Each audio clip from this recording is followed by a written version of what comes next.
अस्सलामुअलैकुम, मैं हूँ फ़रज़ीन अमीन। 2 महीने की खामोशी रही इंडिया और चाइना के लद्दाख बॉर्डर पर, और उसके बाद फिर जो बॉर्डर की तरफ चाइना का इलाका है वहाँ पे इन दोनों कंट्रीज़ के दरमियान संडे ऑनवर्ड से बातचीत जारी थी। लेकिन अभी की न्यूज़ ये है कि चाइना और इंडिया की जो बॉर्डर टेंशन डिफ्यूज़ करने के लिए टॉक्स थी वो बहुत ही बुरी तरीके से फेल हो चुकी है।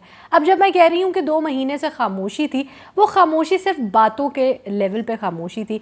अदरवाइज़ लद्दाख का जो रीजन है इंडिया की तरफ लद्दाख का और चाइना की तरफ जो तिब्बत का रीजन है, जो बॉर्डर बनता है इनके दरमियान, वहाँ पे 2 महीने बल्कि 2 साल से मिलिट्री डिप्लॉयमेंट्स को बढ़ाया जा रहा था। 2 महीने में ख़ासकर क्या क्या हुआ, थाउजेंड्स ऑफ न्यू सोल्जर्स को वहाँ पे डिप्लॉय किया गया, और सिर्फ सोल्जर्स ही नहीं, उनके पीछे आर्टिलरी के पीछे टैंक्स के साथ साथ फाइटर जेट्स को भी वहाँ पे अलाइन किया गया। सिर्फ चाइना की साइड पे नहीं, साथ ही साथ हमने देखा कि यही सेम इसको फॉलो करते हुए इंडिया की साइड पे भी इसी प्रेसिडेंट को फॉलो किया गया। अब ये मसला क्या है, पिछले साल मई 2020 से हम ये बात देख रहे हैं कि clashes line of actual control पर शुरू हुए चाइनीज़ और इंडियन ट्रूप्स के दरमियान, और तब सिर्फ हाथापाई और डंडे और पत्थरों के ज़रिए एक दूसरे पर अटैक किया गया था। और सिर्फ डंडे पत्थर और हाथापाई की जो ये लड़ाई हुई थी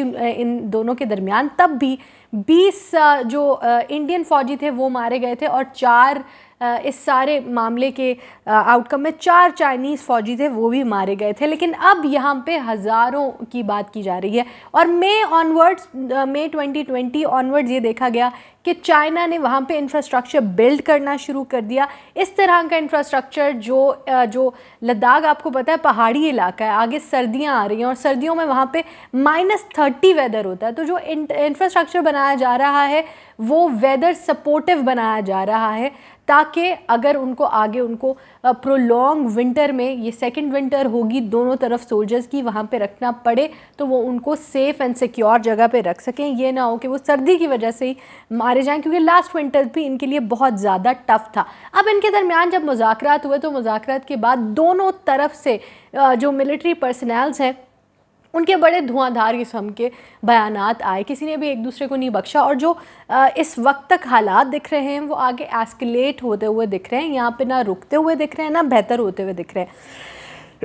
excuse me. Indian defence minister की बात कर लेते हैं। इंडियन डिफेंस मिनिस्टर इस सारे मामले के बाद कहते हैं कि मैंने बहुत कंस्ट्रक्टिव सजेशंस दिए थे, लेकिन चाइनीज़ साइड जो है वो मानने को किसी चीज़ के लिए भी तैयार नहीं है, और वो कोई भी ऐसा हल सामने नहीं लेकर आई जिस पे काम किया जा सके। उनकी तरफ से इस तरह का कोई प्रपोजल ही नहीं दिया गया। जबकि जो चाइनीज़ मिलिट्री स्पोक्स पर्सन है उन्होंने कहा कि Indian side sticks to unreasonable and unrealistic demands, यानी इंडिया की तरफ से अनरीजनेबल और अनरियलिस्टिक डिमांड्स किए जा रहे हैं, जिसकी वजह से नेगोशिएशंस में मसला आ रहा है और आगे भी मसला आएगा। यहाँ तक बात नहीं ख़त्म हुई। उसके बाद इंडिया के मिलिट्री जनरल MM नरवाने कहते हैं, सैटरडे को उन्होंने ये बयान दिया था कि China is creating massive infrastructure along line of actual control. जो लद्दाख में लाइन ऑफ एक्चुअल कंट्रोल है, जो बॉर्डर है डिफेक्टो, इस वक्त वहाँ पे चाइना बहुत मैसिव इंफ्रास्ट्रक्चर बना रहा है, तो इसका मतलब है कि वो कहीं नहीं जा रहे। So they are there to stay, वो वहाँ पे रहने के लिए आए हैं। We are there to stay too, इसीलिए हम भी अब यहीं रहेंगे, या हम भी यहाँ पे टिकने के लिए या रहने के लिए। अगर चाइनीज़ नहीं हिलेंगे तो हम भी अपनी जगह से नहीं हिलेंगे। इनको जवाब देते हुए चाइनीज़ कर्नल लॉन्ग शॉहुआ कहते हैं कि China is determined to safeguard its sovereignty is unwavering and China hopes India will not misjudge the situation.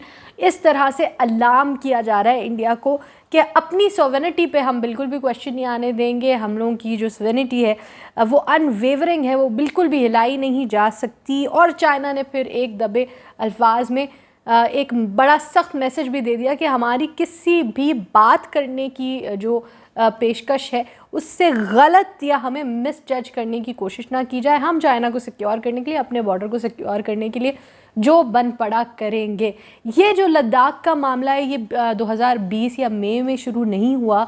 Border conflict पे 1962 ऑनवर्ड्स से हमने देखा कि पहले 1962 में तो एक मैसिव स्केल जंग हुई चाइना और इंडिया के दरमियान, और उसके बाद फिर काफ़ी अरसा खामोशी भी देखी हमने दोनों कंट्रीज़ के दरमियान। लेकिन मोदी सरकार में हमने देखा कि इस चीज़ को बार बार हवा देने की कोशिश की गई। ख़ासकर जो बॉर्डर कॉन्फ्लिक्ट्स हैं वो बहुत ज़्यादा बढ़े, चाहे वो श्रीलंका में तमिलनाडु की तरफ हो, चाहे वो नेपाल के साथ बॉर्डर का मसला हो, चाहे वो पाकिस्तान के साथ कश्मीर का मसला हो, या चाहे वो फिर अगेन चाइना के साथ ये मसला हो। तो बॉर्डर कॉन्फ्लिक्ट्स इस हुकूमत में बहुत ज़्यादा एस्केलेट किए हैं, लेकिन चाइना बहुत अच्छे तरीके से तैयारी करके बॉर्डर पे खड़ा है।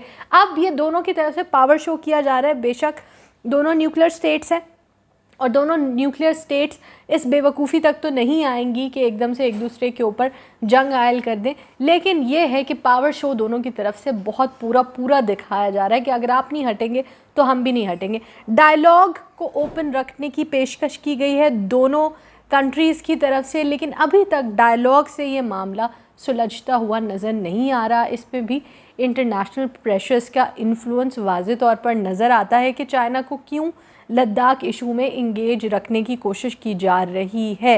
इस वक्त ये टेरिटोरियल इश्यूज़ हैं मेजर जो हम अपने ख़त्ते में देख रहे हैं। आपका क्या ख़्याल है, कितना एस्केलेट होगा ये मसला और इसके ख़त्ते पे क्या इम्प्लिकेशंस होंगे? क्या इंडिया जानबूझ के चाइना को बॉर्डर कॉन्फ्लिक्ट्स में इंगेज रख रहा है? एक तरफ से चाइना पे ताइवान इशू का बर्डन है, एक तरफ से अब इंडिया ने भी इस पे ज़्यादा से ज़्यादा प्रेशर डालना शुरू कर दिया है। तो ये किया क्या जा रहा है? ये क्या टैक्टिक, ये कोई इंटरनेशनल टैक्टिक है चाइना को इंगेज करने की, या फिर जो टेरिटोरियल इश्यूज़ हैं वो कुछ अरसे बाद उठते ही हैं और उसी तरीके से वो दोबारा से उठाए जा रहे हैं? चाइना 2 फ्रंट 3 फ्रंट वॉर्स जो देख रहा है उसको काउंटर कर पाएगा या नहीं? हमारी पूरी टेरिटरी पे इसका क्या असर होगा? आपका क्या ख़्याल है? हमें कमेंट सेक्शन में ज़रूर बताएं। जो भी बड़ी डेवलपमेंट्स होती हैं वो हम आपके साथ ज़रूर शेयर करेंगे। चाइना में एक प्रेडिक्शन है कि बाय 2050 बहुत सारे कंट्रीज़ के नाम हैं जो चाइना की इस प्रेडिक्शन में शामिल हैं कि उन सबको चाइना अपना हिस्सा बना लेगा। ख़ासकर जो इंडिया का इलाका उत्तराखंड है, जहाँ पे हमने थोड़े अरसे पहले मीडिया में न्यूज़ भी सुनी कि चाइनीज़ अपने घोड़ों पे इनके सोल्जर्स पूरे उत्तराखंड के अंदर चले गए थे और घूम घुमा के वापस आ गए और इंडियन मिलिट्री को कोई ख़बर भी नहीं हुई। ये सारी जो एक्टिविटीज़ की जा रही हैं ये किस तरफ जा रही हैं? और जो प्रेडिक्शन वो चाइनीज़ आर्टिकल जिसकी हम बात कर रहे हैं उसकी तरफ से की जा रही है, क्या उनमें कोई असलियत है, कोई सच्चाई है या नहीं? इस चीज़ को हम अपनी अगली वीडियो में आपके साथ ज़रूर डिस्कस करेंगे। अगर आप इन डेप्थ जानना चाहते हैं कि चाइना और इंडिया का क्या कॉन्फ्लिक्ट है तो कमेंट सेक्शन में ज़रूर बताएं। हम एक स्पेशल रिपोर्ट बनाएंगे about the conflict between China and India. अपने ख़यालात का इजहार कमेंट सेक्शन में करें। बड़ी डेवलपमेंट्स को जानने के लिए ग्लोबल क्रक्स की आगे आने वाली वीडियोस को ज़रूर देखें। अपना ख़याल रखें। अल्लाह हाफ़िज़।